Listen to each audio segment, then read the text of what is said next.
कि हमें और आपको ये मानना पड़ेगा कि बेटी बेटी होती है, वो चाहे रामलाल की हो या अब्दुल रहीम की। जब से रखा है मेरे आंगन में बेटी ने कदम, घर में इस बरकत ने फिर फाका नहीं होने दिया।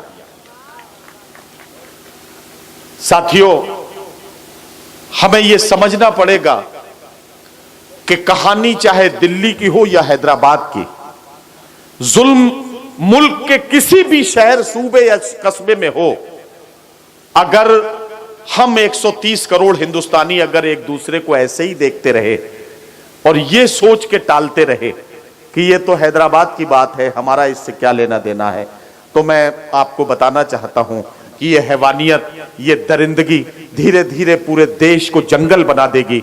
इसके लिए हमें और आपको आवाज उठानी पड़ेगी। जिस हैसियत में भी हैं, जिस पोजीशन में भी हैं, हमें ये बताना पड़ेगा कि भले ही इससे मेरा खून का रिश्ता नहीं है, लेकिन ये किसी न किसी की बेटी है।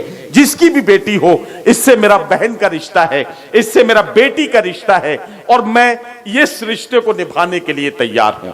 ये हमें और आपको अहद करना पड़ेगा, और ये अहद और ये वादा ही इस समाज को मजबूत बनाएगा, हमारे देश को मजबूत बनाएगा। और ये वादा मैं आपसे लेना चाहता हूं। इस मूवमेंट में क्या आप हमारे साथ हैं? मैंने बहुत ज्यादा डिटेल में बात इसलिए नहीं की है कि प्रियंका रेड्डी से लेकर और तमाम वाकयात आपके सामने हैं। अल्लाह करे कि हमारी ये मेहनत कामयाब हो जाए, क्या हम लोगों को ये बता सकें कि हमें किस तरह से अपने रिश्तों की हिफाजत करनी है, कैसे अपने रिश्तों के लिए खड़ा होना है। बहुत शुक्रिया।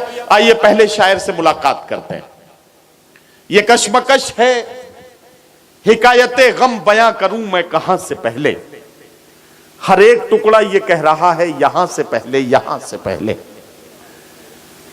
कहीं ना कहीं से बात को शुरू करना है, तो आइए इफ्तिखार आरिफ के इन 4 लाइनों को सच साबित करूं कि ख्वाब की तरह बिखर जाने को जी चाहता है, ऐसी तन्हाई के मर जाने को जी चाहता है। घर की वहशत से लरसता हूं मगर जाने क्यों, शाम होती है तो घर जाने को जी चाहता है।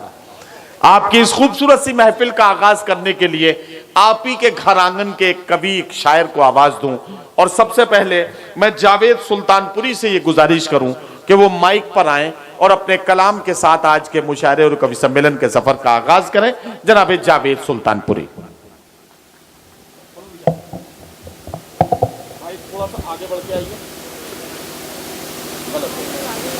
आप तमाम अहबाब की खिदमत में जावेद सुल्तानपुरी का प्यार भरा आदाब।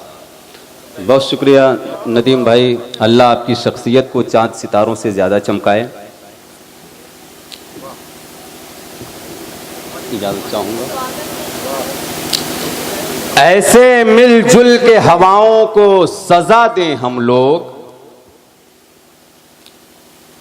ऐसे मिलजुल के हवाओं को सजा दें हम लोग, वो चरागों को बुझाए तो जला दे हम लोग। वाह वाह वाह वाह वाह। और जो मोहब्बत का शजर लोग लगाते हैं यहाँ, जो मोहब्बत का शजर लोग लगाते हैं यहाँ, क्यों ना उन लोगों को जीने की दुआ दे हम लोग। वाह वाह वाह वाह वाह। आइए हजरात, एक मतलब कुछ शेर देखें कि इरशाद। इतने मुश्किल ना मेरे मुंह के निवाले होते, इतने मुश्किल न मेरे मुंह के निवाले होते, इतने मुश्किल ना मेरे मुंह के निवाले होते,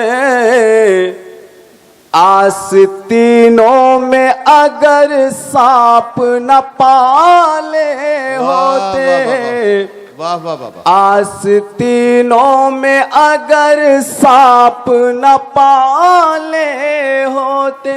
वाह। देखिए ऐसा है, कुछ लोग ताली बजाने में शर्मा रहे हैं और कुछ लोग ये सोच नहीं पा रहे हैं कि तालियां कैसे बजाएं।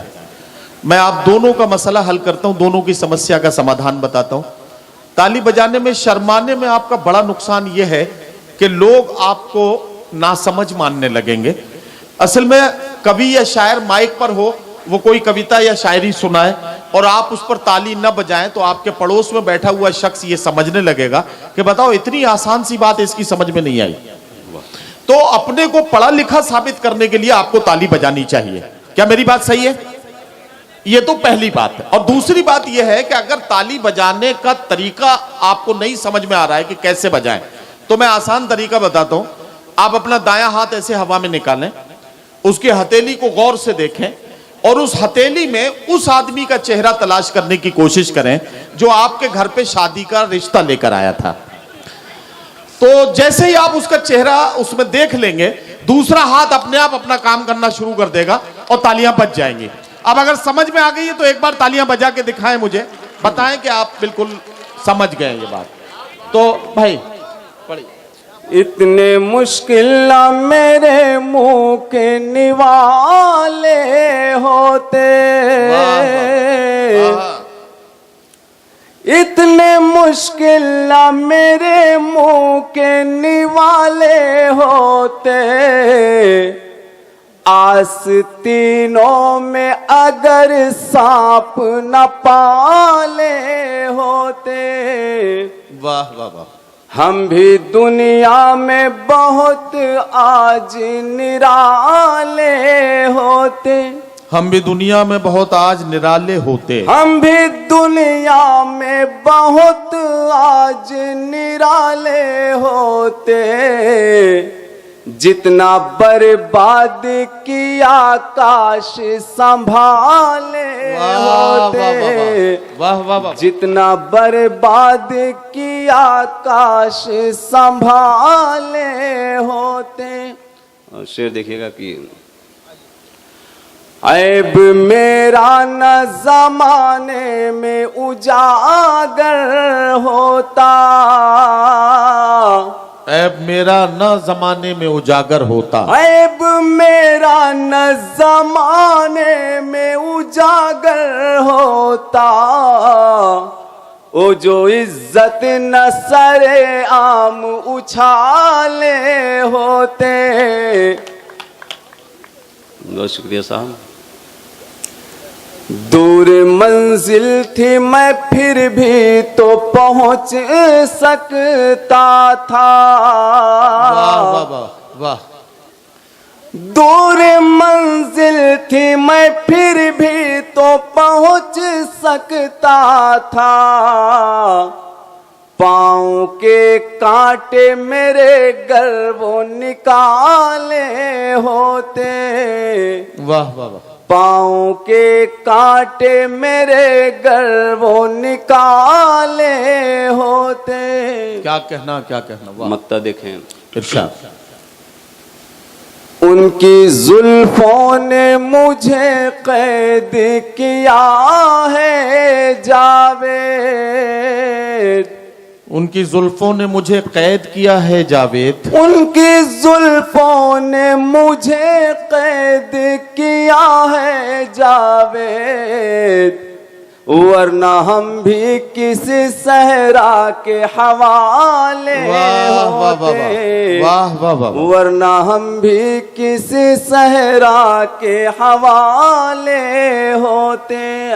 और एक मतलब दो तीन शेर और। किसी के दिल में जब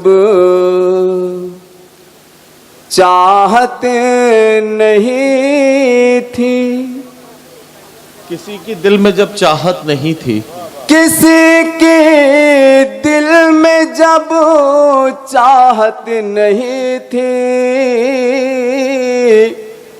सितम सहना मेरी आदत नहीं थी। वाह वाह वाह वाह। मुझे ऐ काश उनका प्यार मिलता, मुझे काश उनका प्यार मिलता, मुझे ऐ काश उनका प्यार मिलता, मगर ऐसी मेरी किस्मत नहीं वाह वाह वाह थी, वाह वाह वाह।